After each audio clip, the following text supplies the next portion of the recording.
Bienvenidos a mi canal, no olvides suscribirte. Empecé trabajando en comercio exterior, que me encanta. A mí me encanta todo lo que tiene que ver con viajar, con abrir el mundo. De hecho, hoy en día, mis hijos que son ya adolescentes de 17 y 18 años, siempre les digo que salgan, que conozcan el mundo. Yo creo que eso tuvo que ver con mi carrera y tuve una oportunidad muy linda y fue ganarme una beca para hacer un MBA en el Instituto de Empresa de Madrid. Ahí empecé a trabajar con el BBVA en España y después en Colombia, en el área de riesgos, y ahí conocí al papá de mis hijos. Fue una experiencia maravillosa haber trabajado con el banco porque, sobre todo cuando trabajé en España, tuve la oportunidad de trabajar con líderes de muy alto nivel, con los consejeros delegados del banco. Yo trabajaba en Bilbao, donde estaba la central del banco en aquella época. Entonces, pues era una experiencia. Yo era una niña, tenía 18, 28 años y tenía la oportunidad de trabajar con líderes de muy alto nivel y eso me llamaba muchísimo la atención. Luego, cuando vengo a Colombia, también vengo en una posición que me da la oportunidad de tener un relacionamiento muy alto. Por temas personales, termino divorciándome del papá de mis hijos, habían temas de conflicto de intereses y termino trabajando en Horizonte, en el Fondo de Pensiones del BBVA, y allí salgo del banco como en el año 2008, 2009, no recuerdo bien, y en ese momento el presidente de Horizonte me regala un proceso de coaching. Yo no sabía lo que era el coaching. Ahora recuerdo que alguna vez me mandaron en España, en Aranjuez, a un trabajo de coaching de una semana, pero yo en esa época pues, vivía en un mundo completamente diferente a este. Pero cuando ya me regalan este proceso de placement, desde el coaching conozco a Claudia Bedoya, la mujer que quiero muchísimo, y ella era coach de Newfield. Y ahí empiezo a conocer del coaching, a entender lo que tiene que ver con trabajar con el otro y sobre todo vivirlo desde mí, porque yo en ese momento estaba en un proceso difícil, con mis hijos pequeños, en una situación de vida muy, muy complicada. Empiezo a trabajar en la ARP Colmena, pero ya tenía el bichito del coaching. Y teniendo ese bichito del coaching y después de haber conocido a Claudia, que trabajaba como mentora de Newfield Network con Julio Laya, tomo la decisión en 2010 de formarme como coach. Esa fue una experiencia inmejorable para mí. Yo no sabía que uno se certificaba, yo no sabía que hacía un coach, yo simplemente tomé la decisión como de esas cosas tan lindas que le pasan a uno en la vida a veces, que es como tener la certeza de que ese es el camino, pero yo no tenía muy claro a dónde me iba a llevar ese camino, ni qué hacía un coach, ni yo no hablaba en público, yo le tenía mucho miedo a hablar en público, esa es otra experiencia muy bonita. Cuando yo estaba en el BBVA me gané un premio de la mejor oficina por calidad y por resultados, y el doctor Largacha, que en esa época era el vicepresidente comercial, me llama y me dice, necesito que des un discurso delante de todo el banco de lo que es crecer con calidad. Entonces yo le dije, no, doctor Largacha, yo no puedo dictar esa charla porque yo no sé hablar en público, yo tengo miedo escénico. Y entonces él me dijo, yo no le estoy preguntando, le estoy dando una orden. Y ahí tuve que empezar a aprender. Y después, hoy en día entiendo que toda esa experiencia tan linda que tuve durante muchos años de haber trabajado en el BBVA, de haber estado en España, en la ARP Colmena, me prepararon para conocer cómo, qué necesita un líder, cuáles son las necesidades de un líder de primer nivel, cuáles son los miedos, dónde se para y qué necesita, porque a veces el liderazgo es un espacio de mucha soledad. Gracias, gracias por traer eso. 2010 te certificaste entonces, es decir, aproximadamente 13 años como coach. ¿Cuántas cosas no habrán pasado? ¿Cuántos aprendizajes? ¿Cuántas experiencias gratas? Y voy a permitirme allí un pequeño espacio para contarles que nos está escuchando cómo nos certificamos como coaches en organizaciones o en instituciones educativas, academias, que tienen un entrenamiento bastante completo en lo que es el coaching. Nosotros buscamos entrenamientos donde nos compartan la definición de coaching de ICF, el código de ética y las competencias básicas de coaching. Entonces, Si quieres trabajar con un coach, asegúrate que ese coach esté certificado, que tenga una educación que complete unos estándares. ¿Y cómo te das cuenta de eso? Tú le puedes pedir su certificación. Y si tiene credencial, después les voy a contar cuál es la diferencia entre un coach certificado y un coach con credencial. Una vez que terminamos nuestros estudios, podemos afiliarnos. Una vez que ya estamos certificados como coaches, podemos formar parte de la ICF, el gremio con mayor presencia a nivel mundial. María, te cuento, te voy a compartir unas estadísticas. Al cierre de mayo, a lo que vamos, perdón, al cierre de abril, porque todavía estamos en mayo, contábamos con 61.239 miembros en 170 países. Y de esos 61.000 miembros, 48.000, más de 48.000 tienen una credencial. Luego les comparto. ¿De qué se trata esto de la credencial? Porque voy a preguntarle más cosas a María. María, ¿cuál es la diferencia entre el liderazgo en el sector privado y el liderazgo en el sector público?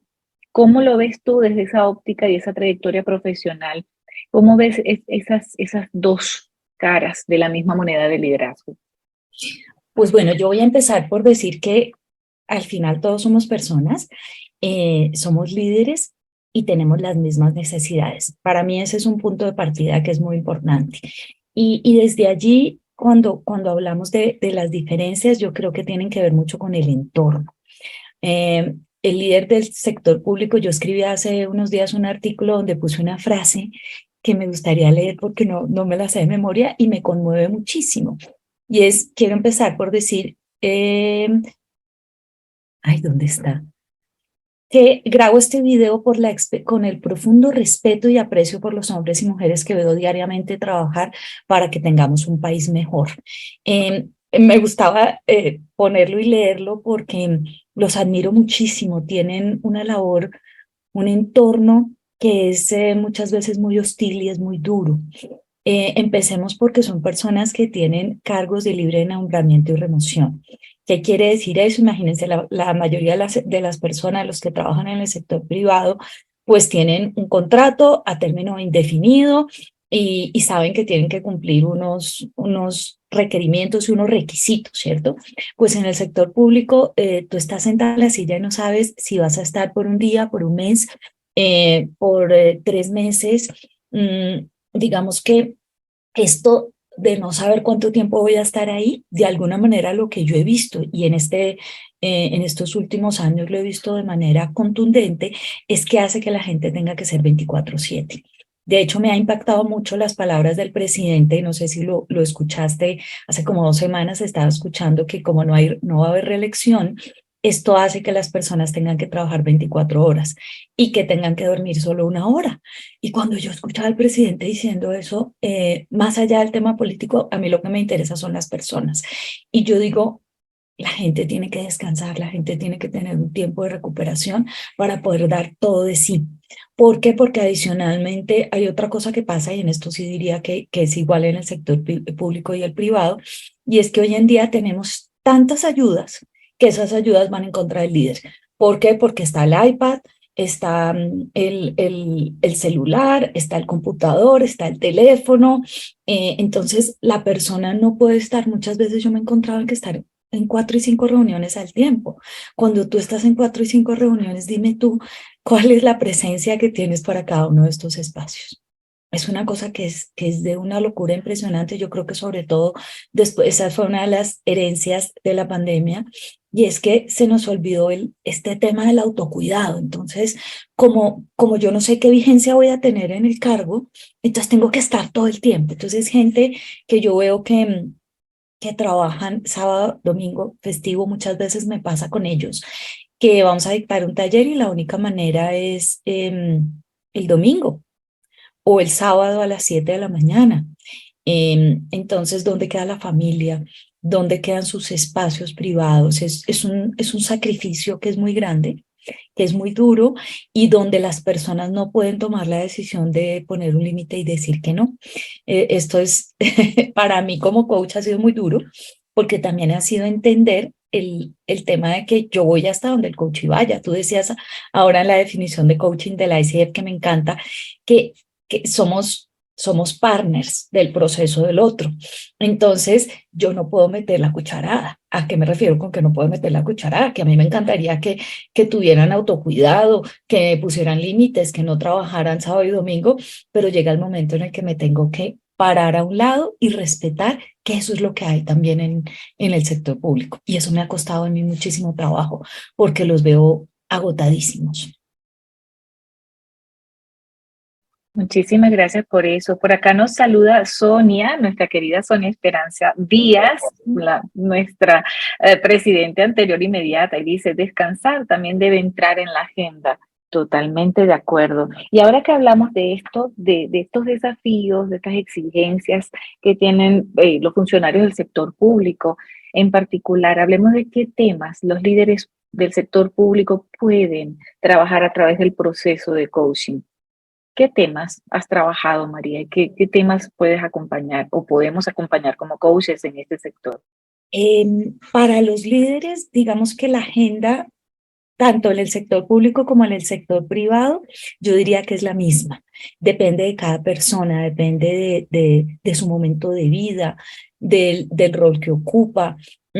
Quizá cuando estamos hablando también de niveles, para un líder de primer nivel, un ministro o un director o un secretario, cuando estamos hablando que es cabeza de entidad, quizá yo diría que ahí los temas son un poco distintos. ¿Por qué? Porque esta persona tiene que trabajar mucho el tema mm, de cómo aglutinar cuando estamos hablando del sector público, y esto pues es un tema que no es sorpresa y pasa en todas las entidades. Hay muchas personas que el líder no elige, sino que se los ponen o por algún tema político o por alguna situación que viene, por temas que se salen de su control. Entonces creo que el trabajar esto de cómo hacer equipo con lo que tengo es uno de los temas que es importante y que ellos traen mucho a la palestra, a la conversación. También tiene que ver con cómo en muchas ocasiones yo me he encontrado con líderes maravillosos, excelentes, muy buenos técnicos y que para mí ha sido muy raro porque es gente de muy alto nivel que nunca ha tenido un coach y que son excelentes técnicos, pero que les cuesta mucho comunicar, por ejemplo. ¿Cómo comunico para generar esta cohesión de equipo? Ese es un tema que he trabajado mucho con líderes de primer nivel y luego con los líderes, yo diría que intermedios, con directores, con gente que está directamente con la base de las organizaciones. Ahí pasa una situación que es bastante particular, eh, que se ve muchísimo, sobre todo en entidades grandes. Y es que hay un liderazgo dentro del liderazgo. ¿Qué quiero decir con esto? Que la gente de planta, la gente, digamos, que no son entre comillas líderes, porque todos somos líderes, pero los que no tienen gente a cargo, digamos, pongámoslo así, es gente que es de planta.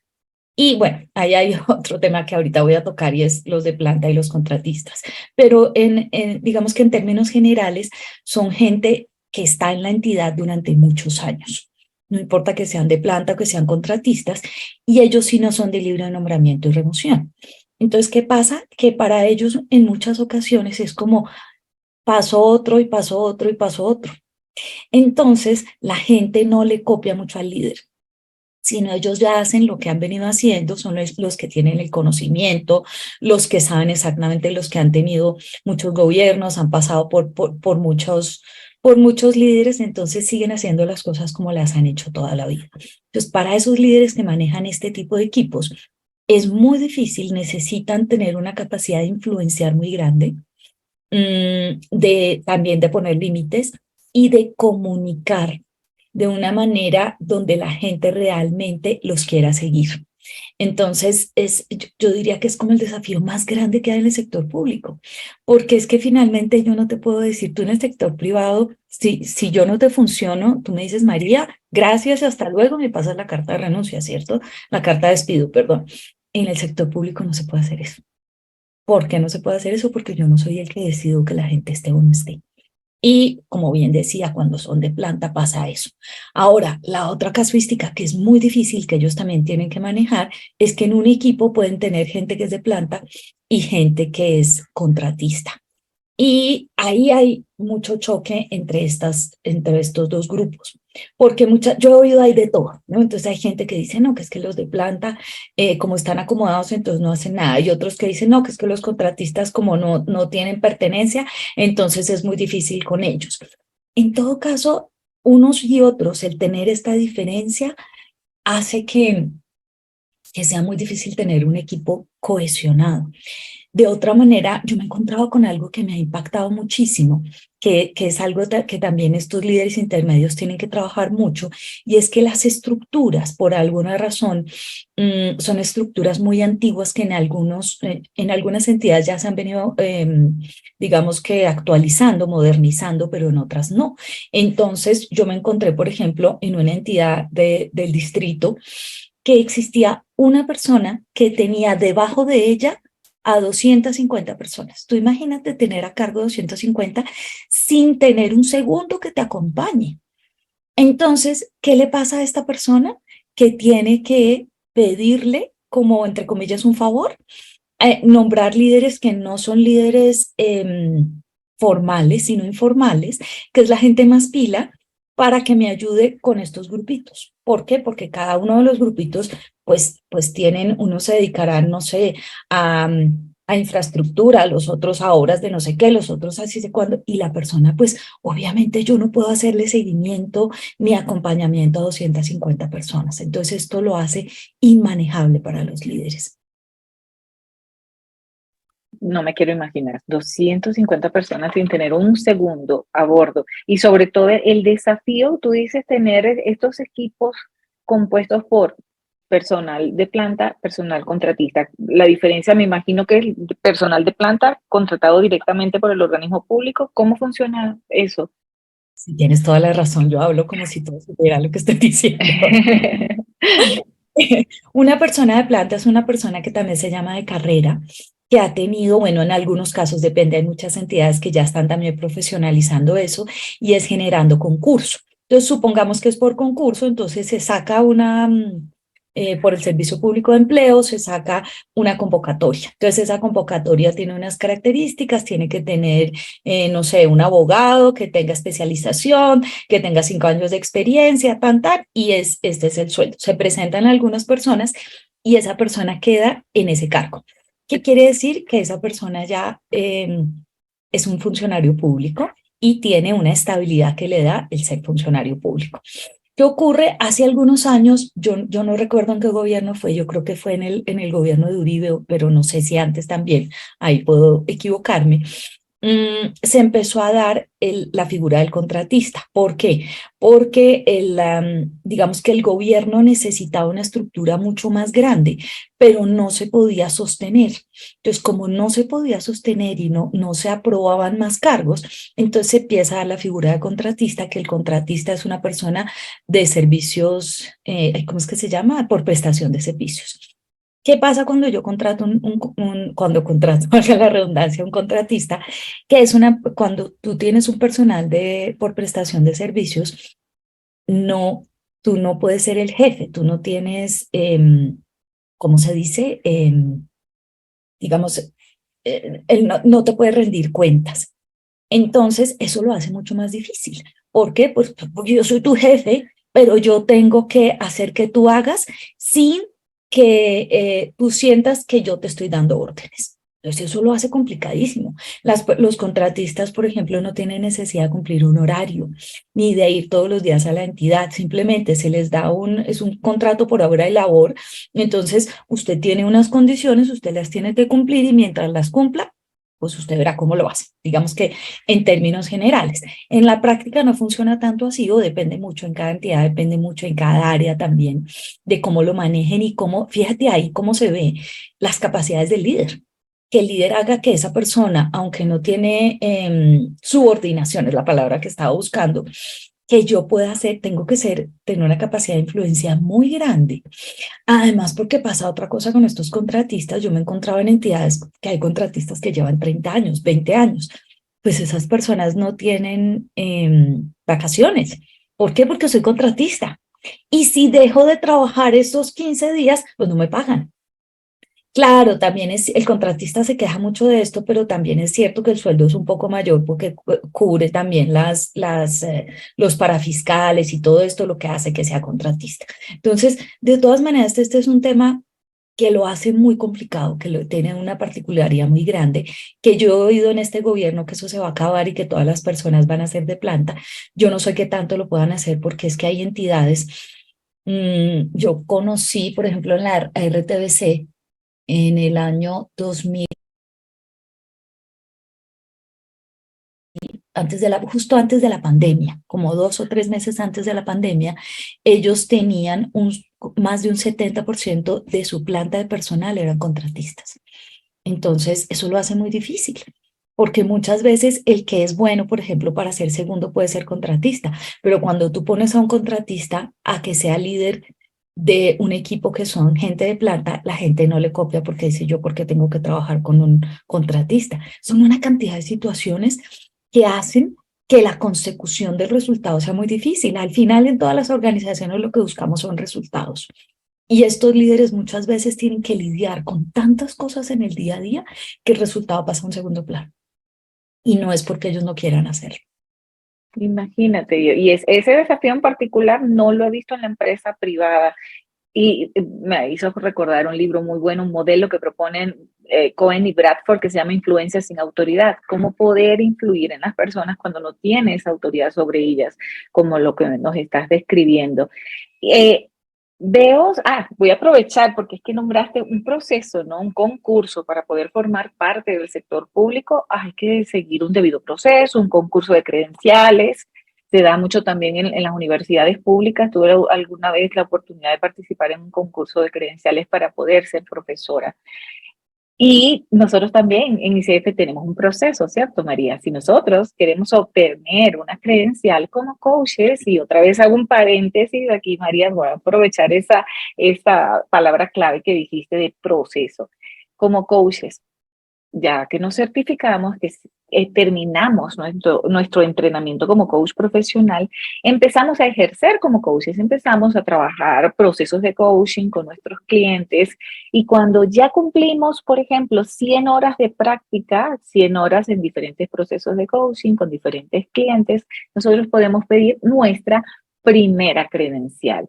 Tenemos 3 tipos de credenciales: una para 100 horas, cuando ya llevamos 100 horas de práctica de coaching profesional, otra para cuando ya llevamos 500 horas y la tercera, que siempre le digo nuestro cinturón negro, Master Certified Coach, que es la MCC, para coaches que ya llevan mínimo 2.500 horas de ejercicio profesional. Y resulta que no se trata solo de levantar la mano y decir, oye, ya tengo 500 horas, quiero mi credencial PCC, Professional Certified Coach. No, debemos entregar pruebas de nuestra certificación, de nuestro entrenamiento, debemos entregar un registro también que compruebe que tenemos 500 horas de ejercicio profesional y en algunos casos, según nuestro entrenamiento, debemos enviar una sesión de coaching grabada para que un comité en nuestra casa matriz la examine y si determina que todo está bien, entonces presentamos un examen. Fíjense ustedes entonces la importancia de trabajar con un coach profesional, un coach que se haya certificado y puede tener credencial o no puede tener credencial o está en proceso de obtenerla, pero es un proceso riguroso. Por eso les decía que la ICF a nivel mundial vigila estos códigos, estos estándares de ética y vigila la profesión del coaching. María, sigamos, los desafíos. Sin duda alguna, esto que acabas de compartir, cómo mantener cohesionado al equipo cuando hay gente de planta, cuando hay gente contratista, cómo hacer para influir en ellos cuando no tienes autoridad. ¿Qué otro desafío recuerdas tú que haya sido muy, muy importante entre los procesos de coaching que tú has acompañado? ¿Qué otros desafíos grandes se consiguen los líderes del sector público? Mira, yo me he encontrado con líderes y quiero resaltar esto de manera, digamos que categórica, porque yo también, yo debo decir que yo llevo más de 10 años trabajando con líderes del sector público y antes de empezar a trabajar con estos líderes, yo tenía la creencia que eran personas que no tenían conocimiento, que no trabajaban, como esta creencia generalizada que hay acerca de los líderes del sector público. Y yo la desafié de una manera importante y todos los días de mi vida la desafío. Yo me he encontrado con gente muy profesional, muy preparada, con hombres y mujeres que tienen algo que es muy importante y es alguien decía, recuerdo en este momento una persona que trabaja en el Mintic, a quien le hice coaching hace unos años, y ella decía, es que somos distintos, tienen esta vocación de servicio que es muy, muy grande. Yo creo que esas son características muy importantes para estar en el sector público, gente muy técnica, y ahí es donde está el gran desafío. Ese técnico tiene la claridad de cuál es el objetivo que se ha planteado, ¿cierto? Le dan responsabilidades que son responsabilidades muy grandes y mucho más grandes de lo que nos podemos imaginar. O sea, hay cosas que yo digo, ya es que esta persona tiene en sus manos el futuro de muchas cosas que pueden pasar en la ciudad e inclusive en todo el país. Y esto hace que a veces la persona se sienta abrumada con tanta, digamos, con tanta responsabilidad. Y por otro lado, además de sentirse abrumada con la responsabilidad, está algo que no depende de ella y que muchas veces no depende tampoco de la entidad, que es el tema político. Entonces puede que esté pasando algo en el entorno, incluso puede que no sea ni siquiera el entorno nacional, sino internacional, que haga que las cosas no se cumplan. A mí me ha pasado, trabajo con una entidad de carácter distrital que tiene decisiones que son muy importantes en este momento, que nos cobijan a todos. Y a veces yo escucho que la gente dice, es que ¿por qué hicieron esto? Y yo sé por qué lo hicieron. Y entiendo que no depende de ellos. Y entiendo que hay tantas variables que tienen que manejar que muchas veces hay que irse por un camino, hay que tomar esa decisión. Y lo más importante de tomar esa decisión es que hay que vivir con ella. Y creo que esa es una de las cosas más complicadas que ellos tienen que enfrentar. Y es que siempre va a haber detractores, siempre van a hablar, están los periodistas, están los periódicos, están las redes sociales hablando y muchas veces, y ahí yo quisiera extender una invitación grande a la responsabilidad con la palabra que tenemos todos como ciudadanos. Y es que a veces decimos cosas de ellos, los juzgamos de una manera tan trivial que no nos damos cuenta todo lo que hay ahí detrás. Y a mí me ha tocado conocer cosas y además pues yo siempre, digamos que una de las cosas más importantes hablando de los coaches de ICF es la confidencialidad.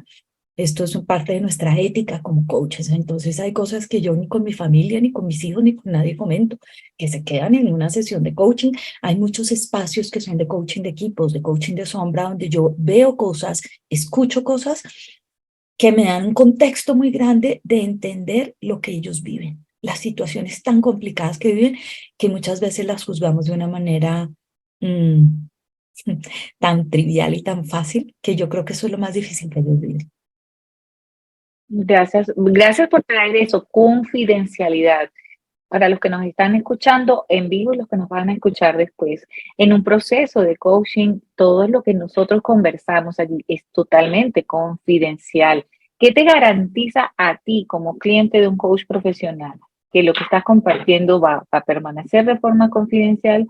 Nuestro código de ética. Cuando nosotros nos certificamos y nos afiliamos a la ICF, nos comprometemos con un código ético de la profesión, que también nos llama a establecer, por ejemplo, diferencias con otras profesiones como la psicología, la psicoterapia. Nosotros en el proceso de coaching, en la sesión de acuerdo, explicamos muy bien y las veces que sea necesario cuál es la diferencia entre trabajar con un coach y cuál es la diferencia cuando estás trabajando con un psicólogo o con un terapeuta. Hay una línea muy delgada allí y nosotros siempre estamos prestos a explicarte cuál es esa diferencia. Y en los temas en los que no podemos incursionar, te decimos muy claramente, ¿sabes qué? Esa no es área de exploración, no son temas que tratamos en los procesos de coaching. Para eso hay un acuerdo, para eso hay un proceso en el que iniciamos con un acuerdo. Hablando de eso, María, ¿qué pueden esperar? ¿Qué pueden esperar los líderes públicos de un proceso de coaching? Además de la confidencialidad. Digamos que un líder se acerca a ti porque tiene precisamente el desafío de que no puede lograr cohesión en su equipo porque hay personal de planta y personal contratista. Ese líder, ¿Qué puede esperar? ¿Cómo podría resolver eso con un proceso de coaching? Y yo te diría que lo primero y quizá lo más importante, ayer precisamente, antes de ayer, cerré un proceso con una persona del sector público y hablábamos de eso que estás diciendo. Creo que lo más importante es poder soltar, poder descargarse, tener un espacio seguro para poder decir aquello que no le digo a nadie, porque nosotros como coaches somos espejos de lo que está pasando con el otro. Entonces, y creo que hay una cosa muy bonita, además de lo que tú decías ahora de la confidencialidad y del código de ética, y es la generación del espacio de confianza, el espacio seguro. Entonces, creo que esa generación de espacio seguro es muy importante para ellos. Adicionalmente, es empezar a ver cosas dentro de ellos que no habían visto. Estoy segura que todos tenemos las respuestas dentro de nosotros, pero no las hemos visto. Entonces yo creo que eso es lo más importante que le da el proceso al líder, el espacio seguro, el poder hablar de lo que necesito hablar y el encontrar esas respuestas que tengo dentro de mí, pero no había visto. No había visto que tengo esa capacidad de ser influenciador, de muchas veces encontrar esas respuestas que estaban ahí, pero con tanta, a mí me gusta hablar de la maleza, que con tanta maleza que tengo en el día a día, me era difícil verlas. Entonces es como si fuéramos quitando como tin, tin, tin las capas hasta que la persona logra ver. A mí me gusta decir que, y no lo he hecho nunca, pero voy a hacerlo, y es que yo quisiera tomarles una foto de cuando llegan a mi sesión y el día que se van, porque la luz en los ojos, como la tranquilidad, como el haber soltado este camión que cada uno de ellos llevan encima, es una cosa que se ve de manera muy bonita dentro del proceso. Qué lindo eso, apartar la maleza. Y qué bueno que traes eso también a colación, porque a veces muchas personas que se acercan al coaching se frustran cuando se dan cuenta que nosotros no le damos la respuesta. Me preguntan, Betsy, ¿renuncio o no renuncio? Yo no te puedo decir, sí, renuncia, no te puedo decir, no, quédate, porque esa respuesta, ¿quién la tiene? La tienen usted mismo, la tienes tú mismo que estás escuchando allí. ¿Qué pasa? Que hay maleza que no nos deja ver, ¿cierto, María? Que a veces nos agobiamos, quizás el estrés, el día a día, hay creencias, hay cansancio, hay sobrecarga de cosas como estas personas que deben trabajar 24 horas y solo dormir tantito. Entonces, de eso se trata un proceso de coaching. Tú eres el experto en tu propia vida. Nadie sabe mejor que tú tus miedos, tus creencias, tus limitaciones, tus sueños. ¿Qué hace el coach? Acompañarte de una forma muy curiosa, con preguntas poderosas y espejo, como dice María, somos espejo porque repetimos lo que traes a la sesión. Tú lo que me estás diciendo es, y cuando te escuchas en nuestras palabras, uy, algo suena dentro de ti y dices, sí, eso era. O dices, no, eso así no era que lo quise expresar y reformulas. Y además pasan cosas, ¿verdad, María? ¿Con qué se van? Se van con un plan de acción, con un paso a seguir. ¿Qué más pasa con ese plan de acción y esos pasos, María, cuando en tu proceso de coaching tus clientes, tus líderes del sector público llegan a tener un plan? ¿Qué más pasa? Pasa una cosa muy bonita y es que puede que ese resultado, eso es como la arcilla. A mí me gusta mucho esa metáfora. Y es que cuando yo cojo el pedazo de arcilla y lo empiezo a moldear, yo tengo en mi cabeza que quiero hacer un jarrón. Y resulta que puede que no salga un jarrón, sino salga una vasija egipcia. Y es que ellos mismos, de ese plan tan claro que tenían, después van a salir cosas completamente distintas. Porque pasa algo que es normal, que pasa no solamente en los líderes del sector público, sino del sector privado también, y es que hay una necesidad de control, ¿no? Y de tenerlo todo claro. Entonces yo tengo el paso a paso, ¿no? Tin, tin, tin, y este es mi plan de acción. Y resulta que en el proceso de coaching, eso es, yo creo que una de las cosas más maravillosas de hacer coaching es que tú no sabes las respuestas, tú no sabes a dónde te va a llegar, te va a llevar el proceso. El proceso puede que te lleve a lugares inesperados de ti, que ahí estaban, pero que tú no los habías visto. Entonces creo que el plan de acción puede ser mucho más grande de lo que la persona se había imaginado. qué emoción encontrar un plan de acción y que sea mucho más grande y salir con una vajilla, una vasija egipcia.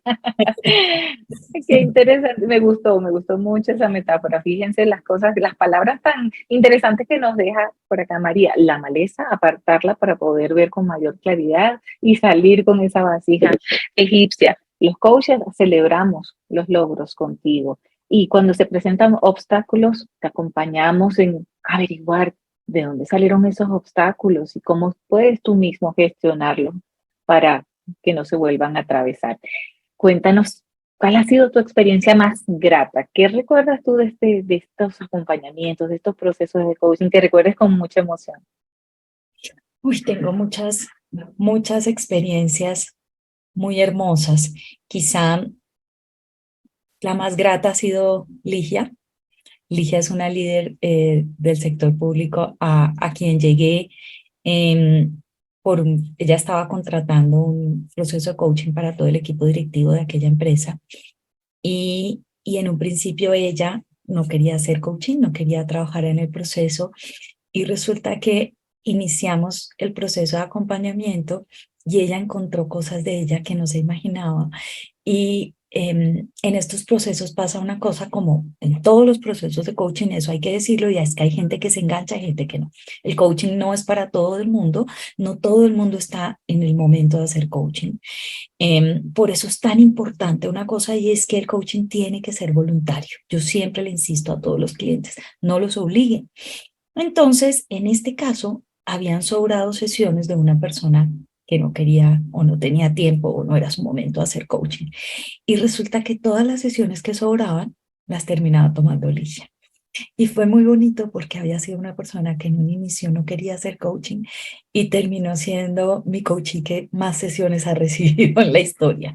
Ha sido muy lindo, es una persona a quien estimo y admiro muchísimo, que todavía hoy sigo en contacto con ella. Qué maravilla eso, sobre todo hay momentos en que empresas públicas o privadas le asignan a sus colaboradores un programa o un proceso de coaching. Ha pasado más de una vez que estas personas llegan como con cierto recelo, no, yo no vine, a mí me enviaron, estoy aquí porque me dijeron que tenía que trabajar contigo.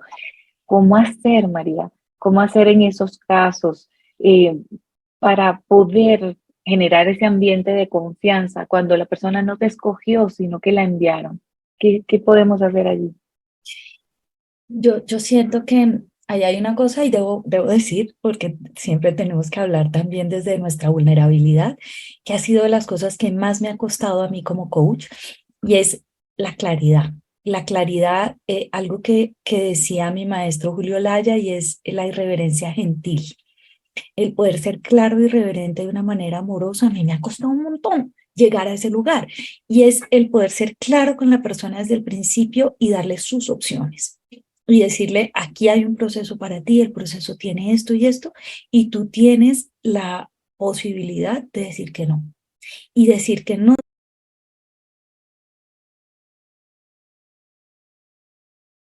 también es una respuesta válida. Y a mí me parece que eso es parte de respetar al coachee y de cuidar. La persona no te escogió, sino que la enviaron. ¿Qué podemos hacer allí? Yo siento que ahí hay una cosa y debo decir, porque siempre tenemos que hablar también desde nuestra vulnerabilidad, que ha sido de las cosas que más me ha costado a mí como coach, y es la claridad. La claridad, algo que decía mi maestro Julio Laya, y es la irreverencia gentil. El poder ser claro y irreverente de una manera amorosa, a mí me ha costado un montón llegar a ese lugar. Y es el poder ser claro con la persona desde el principio y darle sus opciones y decirle, aquí hay un proceso para ti, el proceso tiene esto y esto, y tú tienes la posibilidad de decir que no. Y decir que no también es una respuesta válida. Y a mí me parece que eso es parte de respetar al coachee y de cuidarlo. Porque hay gente que no quiere. O hay gente que tiene tanto miedo que siente que no es su momento. De hecho, me acordé de otra anécdota que está relacionada con eso y te la voy a contar en la misma entidad de Ligia. Resulta que nosotros en ese proceso particular, como se diseñó con el cliente, es que empezaban por un taller grupal y luego se iban a sesiones individuales. Resulta que a partir del DISC, de las disposiciones al movimiento, desde el coaching, del mundo emocional, de varias herramientas del triángulo de la polaridad, Mariela Ortiz, una colega, y yo diseñamos un juego que se llama Cómplices, igual que el nombre de mi empresa. Resulta que Cómplices es un juego donde cada persona tiene la posibilidad de verse. Entonces lo jugamos, la gente danza, mira diferentes cosas a partir de unas tarjetas y al final lo que termina pasando es que cada una de las personas se ubica en un lugar digamos, de la manera como me relaciono con el mundo desde el disque, en uno de los cuatro eh, lugares. Y resulta que esta señora se ubicó en el influyente. Y cuando en un momento del taller empezamos a contar qué significa cada uno de ellos, ella se enganchó conmigo y no le gustó lo que escuchó. Y ella decía, no, yo no estoy acá y yo no quiero y no quiero trabajar con esa señora. Bueno, resulta que dividimos. Yo a veces trabajo pues, con otros colegas y entonces a ella le tocó conmigo como coaching. Y resulta que ella levantó la mano y le dijo a la persona de talento humano, yo no quiero con esa señora, porque esa señora me dijo que yo era no sé qué, entonces yo no quiero con ella. Entonces, pues yo en principio lo primero que dije fue, pues que pues que trabaje con el otro coach. Y entonces la de talento humano me dijo, no, yo quiero que ella trabaje contigo. Entonces yo le dije, mira, hagamos una cosa, que ella vaya a la primera sesión de encuadre y conversamos. Entonces llegó ella a la primera sesión, me parece estarla viendo y se sentó ella. Nada más ella maneja todo lo que tiene que ver el relacionamiento con la comunidad y donde está su oficina en el primer piso de la entidad, ahí había una oficina donde yo trabajaba, entonces ella a su oficina llegó a mi oficina y ella se sentó así, muy seria, y entonces me dijo, es que yo no quiero con usted, porque no sé qué, yo le empecé a contar qué era el coaching, cuáles eran las posibilidades que tenía, le dije, entiendo tu posición y así, pues es válido que no quieras hacerlo. En conclusión, finalmente ella se dio la oportunidad, hizo un proceso bellísimo, también como Ligia tomó muchas más sesiones de las que tenía que tomar, con Lucy incluso trabajamos con su equipo de trabajo, me la encuentro en otras entidades a donde voy y curiosamente ella siempre le dice a la gente, trabaje con María, me encantó trabajar con ella, fue precioso el proceso con ella. Y tiene que ver con que ella tuvo la capacidad de elegir, yo creo que eso fue importante, que no fue impuesto, que Ligia tuvo perdón, que Lucy, y bueno, Ligia, todos también tienen la posibilidad de decidir si quería o no quería hacerlo conmigo, y es como también validar las razones del otro. Yo no tengo la verdad revelada, y si el otro no quiere, está bien. Eso, no somos dueños de la verdad absoluta y sí, muchas veces pasa que se encuentra cierta resistencia y es que estamos llenos de creencias, de paradigmas. Alguna vez me dijeron, pero yo puedo, ¿por qué tengo que compartir contigo que no te conozco? ¿Por qué te tengo que compartir estas inquietudes? Y sí, es un proceso, eh, necesitamos el ambiente de confianza para poder avanzar en el proceso de coaching, si no, no vamos a poder avanzar. Y es que bueno aclarar que nuestro coaching tiene la libertad de decir que no. Muy bien, gracias por compartir, María. ¿Cuánto puede durar un proceso de coaching? Por acá me preguntan en privado, si yo soy líder del sector público, quiero trabajar contigo, ¿cuánto puede durar un proceso de coaching? Bueno, pues yo voy a empezar desde lo ideal. ¿No? Para mí lo ideal es un proceso de 10 a 12 sesiones. Y esto depende mucho del presupuesto, del tiempo. Por ejemplo, este es el último año de la alcaldía.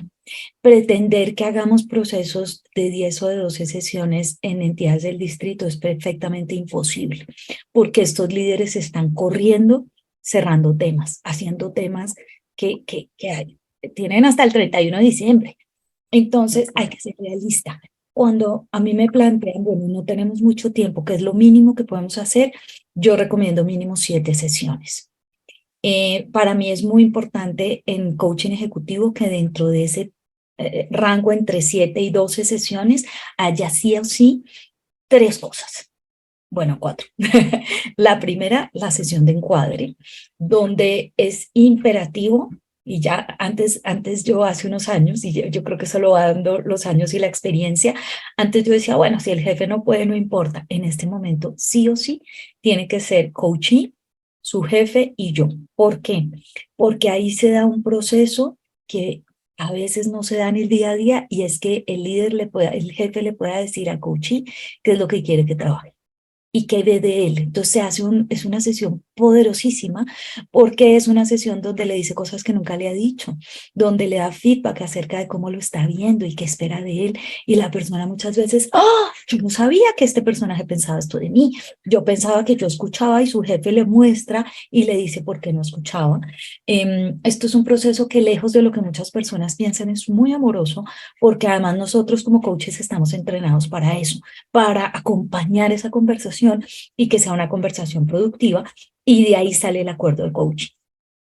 Una cosa súper importante y es que puede que mi jefe, yo soy el coachee, mi jefe piensa que yo debo trabajar la comunicación, pero si yo no lo veo, no lo voy a trabajar, porque acá el coachee él es el rey de la sesión, del proceso, él tiene que validar y tiene que ver, si no, poco vamos a hacer. Esto no es nada, se puede hacer impuesto. El segundo espacio que para mí es muy importante es el coaching de sombra, que yo digo que es también poderosísimo, y es acompañar a la persona en una reunión con su equipo de trabajo. Puede ser en una reunión de otro tipo, a mí me gusta hacerla con el equipo de trabajo. Muchas veces me he encontrado ahí que no tienen práctica de reunirse y eso es una cosa que me impacta mucho e incluso ahí empiezan a generarse espacios nuevos con el equipo.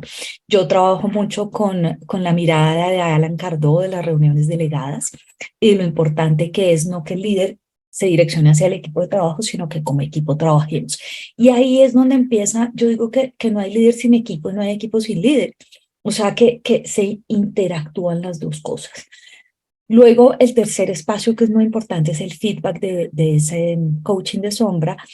Y el cuarto y último, pero no menos importante, que es el cierre del proceso. El cierre del proceso con el líder otra vez, con el jefe. ¿Para qué? Para que podamos, tú hablaste hace un rato de algo muy importante que fue la celebración. Hay que celebrar, hay que reconocer los logros de la persona dentro del proceso. Para mí se divide en dos espacios, uno primero de reconocimiento y el segundo de plan de acción de qué viene de aquí para adelante, porque ninguno somos producto terminado. Hay una cosa que yo siempre les digo y es, no creas que después de este proceso de coaching, entonces ya, estoy chuleado. No, es el inicio de empezar a mirar hacia adentro y de hacerme cargo de mi propia vida. Es como yo lo veo. Qué belleza, lo que acabas de decir me hizo recordar el término de autopromoción, celebrar nuestros logros, está bien. Hay gente que dice, uy, no, pero es que eso suena como pretender promocionarme, me da pena, ¿no? ¿no? quiero sonar pedante o egocentrista. Y no se trata de eso, sino se trata de reconocer qué estás haciendo bien. Y es que a veces también en el día a día, en el estrés del día a día, olvidamos esas pequeñas ganancias que vamos obteniendo. Por ejemplo, comprometerte con un paso de tu plan de acción y lograrlo, quizá para ti es muy pequeño. Quizás para ti levantarte hoy temprano fue un pequeño logro y no lo tomas en cuenta, pero eso te permitió hacer otras cosas. Quizás para ti haber desayunado saludable hoy dirás, no, pero eso todo el mundo lo hace. O eso lo hago todos los días. Hay muchas personas que no pueden tener ese desayuno saludable o que les cuesta mucho tenerlo. Entonces, celebrar los pequeños logros. Me gusta mucho que traigas eso a colación y también el hecho de cómo nombras los pasos, ¿no? El encuadre para saber en dónde estamos, qué quiere la empresa para mí, qué quiero yo para mí. Y la agenda, en todo caso, como dices tú, el rey es el cliente, el rey es nuestro coachee. Él o ella definen cuál es la agenda, porque quizás la empresa dijo, tiene que trabajar comunicación, pero no estamos de acuerdo. Entonces, por eso es tan importante esa primera sesión de encuadre. Luego me hablas del coaching de sombra, me encanta eso que alguien que es neutro, alguien que es ajeno a tu empresa, te acompañe en esa reunión de equipo y luego puedan discutir en el feedback qué cosas pasaron allí, qué cosas, cómo te hace sentir ciertas cosas que pasan en esas reuniones de equipo y el cierre. ¿Qué pasa después del cierre? ¿Cómo puede el cliente, cómo puede el coachee mantenerse comprometido? Porque tal como dices, no es que lo chuleaste y ya no vuelvas a trabajar en esto. ¿Cómo mantenerte comprometido a ese cambio, a lo que lograste, María? Mira, yo siento que el proceso de coaching le da a la persona una conciencia tan grande de sí misma y del hacerse cargo de sí, que a mí me gusta verlo como un lago. Y es como que yo voy a cruzar el lago de acá a acá. Este es el borde y esta es la otra orilla. Y yo voy a ir hasta acá y me voy a devolver. Y me voy a devolver una y mil veces. Y eso es importante verlo. Pero nunca voy a llegar otra vez a la orilla. Y siempre voy a ir avanzando. Y eso pasa en todos los procesos donde vamos adquiriendo maestría. Y es como, a mí me gusta ponerlo como entrenar el músculo. Vas entrenando el músculo de aquello que quieres hacer distinto. Y es importante también entender que te vas a equivocar y que te vas a equivocar y te vas a mirar con amor. Vas a soltar el látigo, porque claro, terminé el proceso de coaching y después aquello que viene trabajando un montón, digamos que era al escuchar, me doy cuenta que no estaba escuchando. ¿Saben qué? Lo que acabo de decir, me doy cuenta. Eso es lo más importante. No eres un producto terminado, pero vas a adquirir la posibilidad de darte cuenta de aquellas cosas que antes eran transparentes para ti. Yo siento que va por ahí. Qué belleza, María. Gracias. ¿Y tú que nos estás escuchando, de qué te quieres dar cuenta? Me gustó. María, las personas que te han escuchado hoy, que te van a escuchar después, ¿cómo hacen para contactarte? ¿Cómo pueden trabajar contigo? Cuéntanos, ¿cuáles son tus datos de contacto? Bueno, yo hace 7 años tengo una consultora que antiguamente se llamaba Conéctate y hoy en día se llama Cómplices, con el loguito que ves aquí a mi mano derecha, coaching y consultoría. Estamos en todas las redes sociales, en Facebook, en Instagram, en LinkedIn, en YouTube, en TikTok, como Cómplices. Ahí nos puedes contactar y somos un equipo de coaches total y absolutamente preparado y con ganas de acompañarte. Gracias por ver nuestros videos. Si te gustó, suscríbete, comparte y dale like.